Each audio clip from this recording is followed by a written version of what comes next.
to see where we currently are as humans in contrast or in comparison to our potential. It's incredible.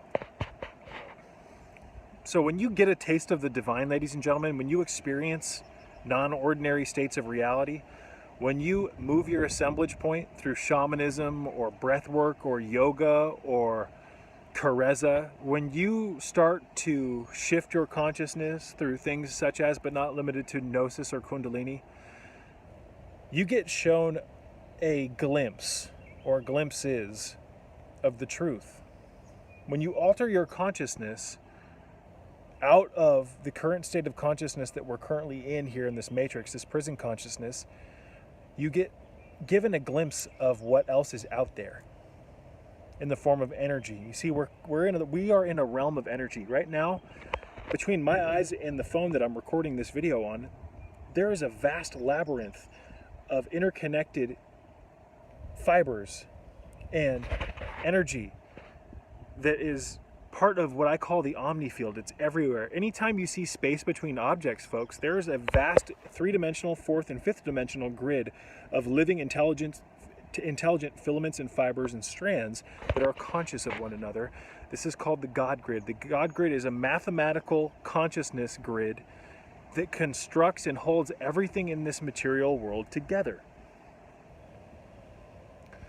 When you alter your consciousness through shamanism, through maybe even a practice like kareza,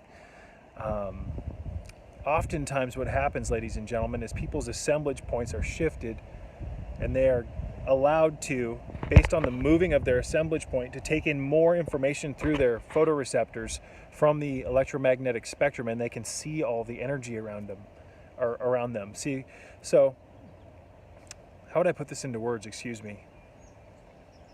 Right now, the average individual is existing in a world that is purely physical. He or she thinks it's purely physical, when in fact it's pure energy. But all you can see right now is physicality because of the way that your senses have been programmed. You can no longer see past the blinders of the electromagnetic spectrum. They've put blinders on you, folks, and they've done this largely through your senses. We are supposed to have far more than the five senses. And our senses, our five primary senses that we use to navigate the physical dimension, can actually reach a state of enlightenment where you can take in more information from them. So right now we exist on what I call the land of the bottom feeder, where our senses are in an all-time low. They have a lot of evolving to do. So we live in a prison dimension based on the rewriting of our perception due to the programming of our mind and our senses and our consciousness. There's a whole host of things, ladies and gentlemen, that have happened to us. This is the true sickness of humanity, the loss of our enlightenment. Enlightenment is the full potential, the reactivation of all these dormant parts that have been shut off. It's called Christ consciousness or gnosis or kundalini. But to get back on track, to have glimpsed the truth, and everybody that I know who has had an experience with higher consciousness would agree with me on this, to experience what's outside of our current programmed state of perception, to forcibly, through our actions, reposition the assemblage point, whether it be through, again, shamanism or gnosis, kareza, yoga, to quantum leap into new states of consciousness and take in more information and see what's actually out there, and then come back into your normal state of consciousness and observe what's going on here in this matrix. It is absolutely and exponentially just disgusting. There's a red cardinal that just landed next to me. I love cardinals.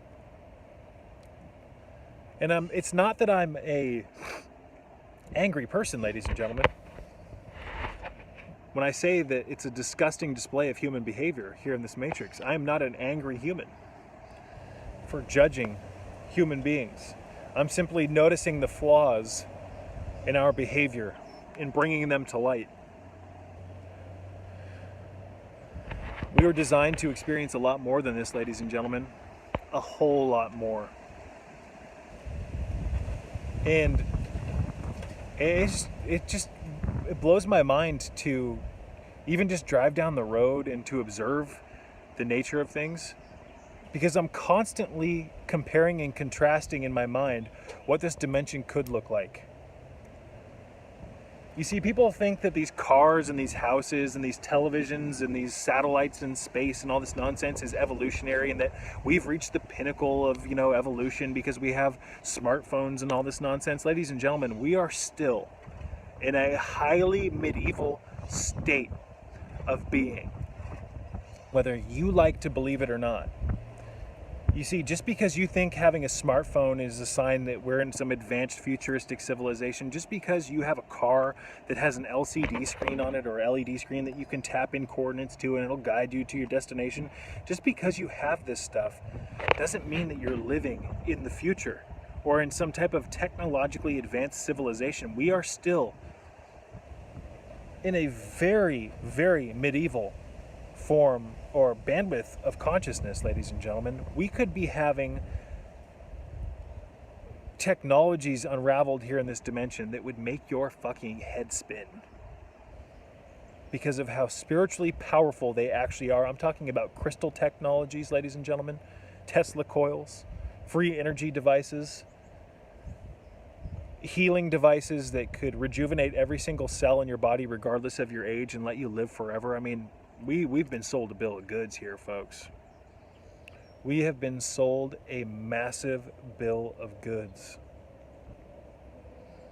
And we've all bought into it. Got a big cloud overhead right now.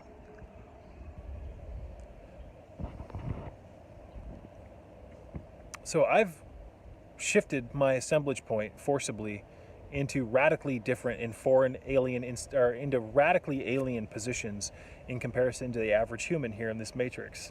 I have moved my energy field into new positions. I have experienced the full potential of my energy field. I know what it's like to exist, or I know what it's like to experience the aura, ladies and gentlemen. I've experienced this.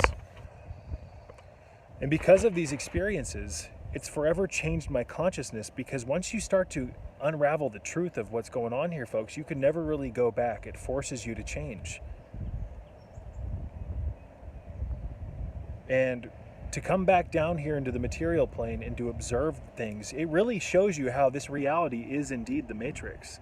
This is absolutely the Matrix. What is the Matrix, you may be wondering? The Matrix is a systematically designed control grid to keep you as a fuel source and as a slave, ladies and gentlemen. It's designed to keep you from ever evolving into what you were designed to evolve into, which is back into what you were before you came here. Limitless energy, ladies and gentlemen.